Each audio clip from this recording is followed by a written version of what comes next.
Good morning. Let's paint a maple leaf. I'm using the Mixing 6 travel card and we have a number 4 round brush. You could use any kind of red. I'm using this really bright cherry red, a lot like the Canadian flag. So we're going to start with one straight line. And this is going to be the bottom of the leaf and the very top. And from the top, we're going to say like we're drawing, it's kind of like an M. We're going to start from here and go almost as high as the central peak, and then come down like we're doing an N, and then come up to this peak, and come down over, and make a matching peak, and come down. And then we're going to curl around. If you want to draw the central lines, sometimes that helps keeping your leaf a bit more symmetrical, and then you can always color that in if you're doing a Canadian flag.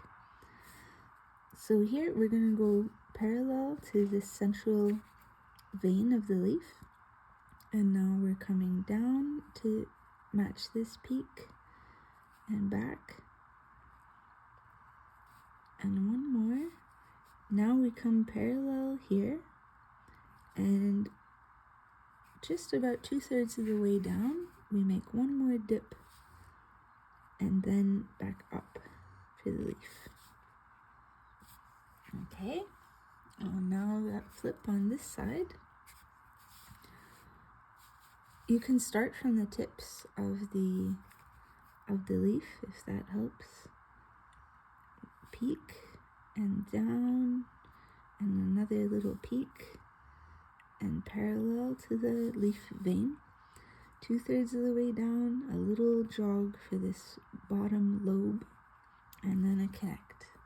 And there is our basic Canadian flag maple leaf. And I'm just going to take a little bit of wash.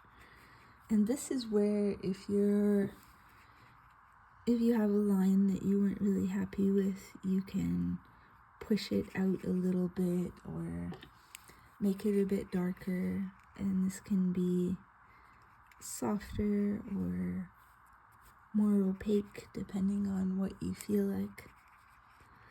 I like to make a bit of a puddle and then kind of push the puddle out to those outer edges. I think the first bit is almost like using this brush as a pencil, and you're drawing lines that are going to show through a little bit, but it's up to you when you're putting your wash in, how washy and how much you want the first lines to show through. So if we just stick with this bright, beautiful red, we're going to get more of a Canadian flag maple leaf. But we can also put drops of yellow, and we get a really beautiful autumn leaf too. So there it is, the Canadian maple leaf.